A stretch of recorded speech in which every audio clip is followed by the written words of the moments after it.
Hello.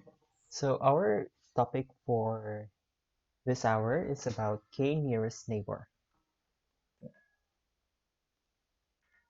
So first, what is kNN and what it is used for and what are its principles? So first of all, kNN or K nearest neighbors is an algorithm which is usually used for classification. It is based on the distances between the different data points. This is best used for continuous data. Okay, this is best used for continuous data.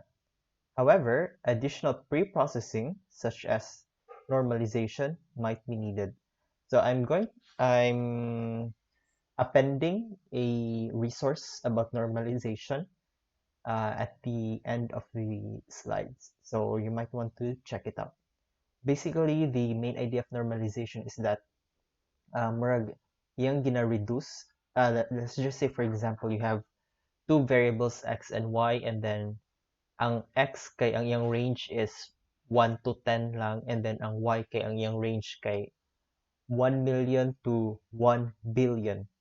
So when you kanang when you try to calculate the distances between those two, layo ra kay siya. So what we do is we normalize the values such that same lang sila og scale ang x and y para dili maglayo ang ilahang differences. So that's the gist of normalization. So next, if you have categorical data such as sex, so sex can either be male, female, or intersex. You can also have ordinal data such as ranking, first, second, third, fourth, fifth, etc. Discrete data such as the number of customers per day nga mosulod sa imuhang store. Let's just say nga, for Monday na 100 people, for Tuesday na 150, for Wednesday na 75. Yan na siya ang discrete data. You can still use k-nearest neighbors, but you would need to use the appropriate pre-processing. Okay, so you have to pre-process your data, meaning you have to convert it into something ma-interpret or ma-calculate sa kNN algorithm. And then you also have to use the appropriate distance measure. So later we will discuss two distance measures. Okay, next. So this is a visualization showing a glimpse of how kNN works.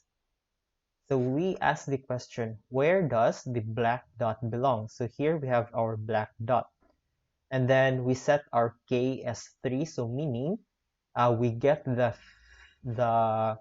first three nearest neighbor of black dot. So here atong gi-visualize ang first three kay natay isa ka blue and duha ka red, and then it's inside a circle. Ibali.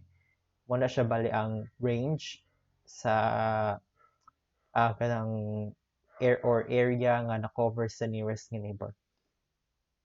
So again, we have one blue and two red.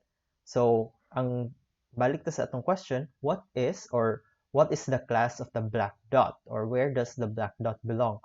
So since mas daghan man ang red, therefore the black dot will be considered as red. Okay? So ma-red ni siya. Okay. So it will become red. So next, what if atong gi-increase ang atong k? Now we have 5 as our k. So then we get the 5 nearest neighbors of the black dot. Sa inyo man-notice, karon yung atong gi-increase ang number of neighbors, we have 3 ka blue and 2 ka red. Okay, so 3 ka blue and 2 ka red. However, since na may tulo ka blue, mas daghan ang blue kaysa sa red, then the black dot will become blue. Okay. So more na siya. Inga na ra ang k nearest neighbor. So easy. But okay, then we ask the question, how do we measure the distance between 2 points? Diba? So the most common distance function is the Euclidean distance. So you might be very familiar with Euclidean distance because it has been taught since your elementary years, even up until now when you're in college, in your basic math. So the following equations shows you how to calculate the distance between 2 points given their coordinates. So, remember ninyo, kanang, let's just say we have 2 points. Natay point P na putay point Q. So, atong gibuhat kay gi-subtract lang nato ang kada axis sa P and Q. So, for example, let's just say nga Cartesian lang ang plane, like 2D ang plane, XY lang ang axis. So, atong gi-minus px minus qx square plus py minus qy square. Then, ang square root din adto. Moto siya ang Euclidean distance. So, we can visualize the Euclidean distance with the image below.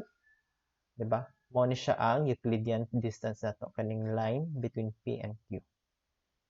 So, we have 2 points, P and Q. The distance is the length of the straight line going to both points. So, in other words, this is the unique shortest path between 2 points.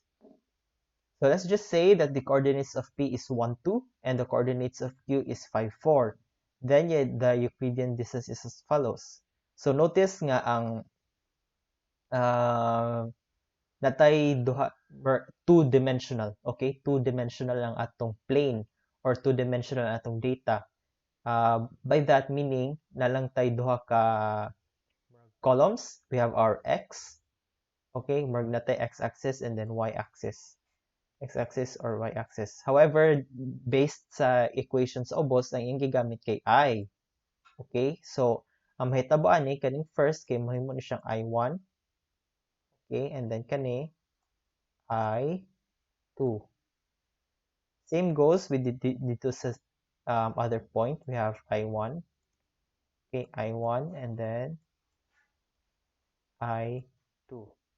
So, pwede pa na nga mudaghan ang columns.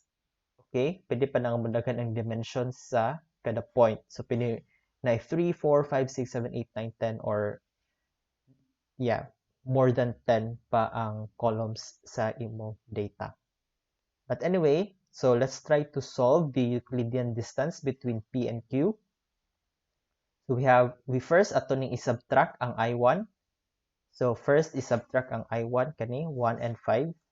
You see? So mo ni siya gisubtract nato siya and then gi-square plus the kanang difference of the I2.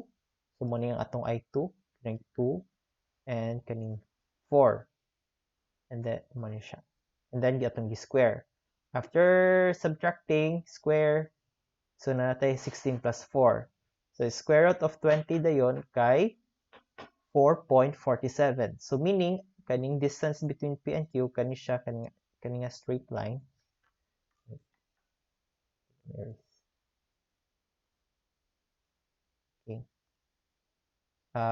So ang distance ani kay 4.47. Yan na. So easy. However, sa inyong manotice kay daghan kay calculations nga gibuhat, di ba, sa Euclidean distance. Nag-square pa ka, okay, nag-square pa ka and then nag-square root. Pag yun, afterwards, kani, square root. So this is actually computationally expensive. Okay, this is computationally expensive. So in the next slide, we will discuss another distance nga measure nga dili kaayo kanang computationally expensive. Next. So did you know there is another distance function which we can use and is much simpler? So it is called the Manhattan distance.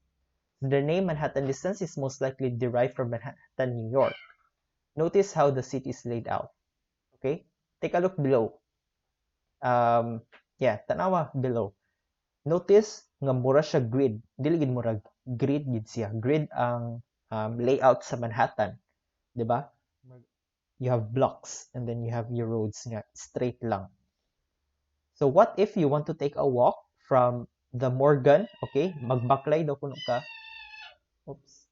Sorry, that was the cats. Okay. So Magbaklay daw kuno ka from the Morgan Library and Museum to Times Square, okay? So what is the distance sa imong mabaklay? Of course, you can't use the Euclidean distance. You cannot use the Euclidean distance unless mulupad ka from the Morgan Library and Museum. It's impossible. So what we do for this is we would use the Manhattan distance. So sa Manhattan distance, simple lang, mura rin kagabaklay. So you walk sa x ng axis and then you walk to the y axis. So ang sum ana nila, ang sum sa length would be the distance of the 2 points. Yan lang. Okay? So again, ang Manhattan distance kay gisum nimo ang different nga axis or different nga columns sa imong data. So the formula for the Manhattan distance between 2 points is calculated using the formula below. So same ra siya sa Euclidean. Ang nahitabo lang karon kay wala na tong square root, wala na pod ang square. So what we do is we just subtract the axis of each point and then ang iyahang absolute value. So pasabot gitanggal na to ang negative if ever nga man negative siya. After that, gisum na to ang tanan nga difference sa kada axis. Diba? It looks simpler compared to the Euclidean distance, and what's more, it's less computationally expensive. This is especially important when the dimensionality of the dataset is very large. Let's say that the coordinates of P is 1, 2, and the coordinates of Q is 5, 4. Then the Manhattan distance is as follows. Okay, so we summate the difference of each axis or if of each dimension sa atong dataset. So first, we subtract I, ang first nga I, which is 1 and 5. Ano niya nakita. Next, we subtract I is equal to 2, so which is 2 and 4. After that, we have negative 4 and negative 2. Ang absolute value din nila kay 4 and 2. After that, ang atong distance is 6. So it is very easy. Now that we know how to calculate distances, how do we apply this to clustering? So this is the k nearest neighbor algorithm. It works as follows. So first, calculate the distance from the data you want to classify to the other data points in your model or in your sample. And then sort the data points according to their distances from lowest to highest. Next, pick the first k data points. These will be your k nearest neighbors. And then calculate the frequency of each class from the data points you picked earlier, and then whichever class has the highest frequency will become the class of the unclassified data. So the question. So how do we choose k? So it's recommended that your k is equal to square root of n, where n is the number of samples in your data. So we have here an example which asks the question, what is the color of the new data point 4, 2? Kani siya, kaning gray nga dot. If its coordinates, what is the color of the new data point if its coordinates are 4, 2? Okay, so ang atong samples kay we have 5, we have A, B, C, D, E. Mo ni siyang ilang X and Y or mo ni ang ilahang dimensions. I mean, mo ni ang independent variables na to, kining X and Y. Kung ato ni silang i-plot out sa Cartesian nga plane, mo ni siyang X and Y axis niya ha. And then, ang iyang class kay either blue or red. So, makita ninyo ang B and E are both red. However, A, C, and D are blue. Okay, first, let's calculate the distances between the data we want to classify in the existing data points. We will use the Manhattan distance, and then the calculations are as follows. So remember that the new data point is for 2 ang iyahang kanang coordinates sa atong plane. And then, ang sa atong existing samples mo ni siya ilang coordinates. So, we just, to, Manhattan distance. So, we subtract 2 and 4. For example, mo ni siya 2 minus 4 and then subtract 4 and 2. Mani. After that, ang B atong gi-calculate ang iyang distance. 5 minus 4. Okay, 5 minus 4 and then 3 minus 2. Next, 3 minus 4 and then 2 minus 2. 1 minus 4, okay, and then 1 minus 2. Then lastly, ang E, 4 minus 4 and then 1 minus 2. So if ato nang i-calculate, ang distance sa atong unclassified data or katong new data point from A is 4. Ang distance ni B and the new data point is 2. Ang distance ni C and the new data point is 1. Ang distance ni D and the new data point is 4. Ang distance ni E and the new data point is 1. So after that, na calculate itong distance, we sort the data according to the distance from lowest to highest. So from lowest to highest, ang pinaka-mubo kay C and E and then followed by B, A, D. Take a look, there is a right side, 1, 1, 2, 4, 4. After that, let's say, okay, let's just assume ng atong K is 3. So we select the first 3 rows. This will be our nearest neighbor. So mo ni siya ang atong nearest neighbor kibali.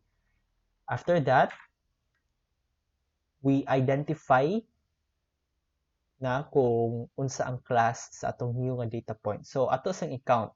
So natay isa ka blue. So we have 1 blue and we have 2 reds. So since ang red kay mas daghan man kaysa sa blue, then we set or we will classify the new data point kaning 4, 2 as red. Okay, so that's it. Mo lang to siya ang k-nearest neighbor. So we have here resources for you to check.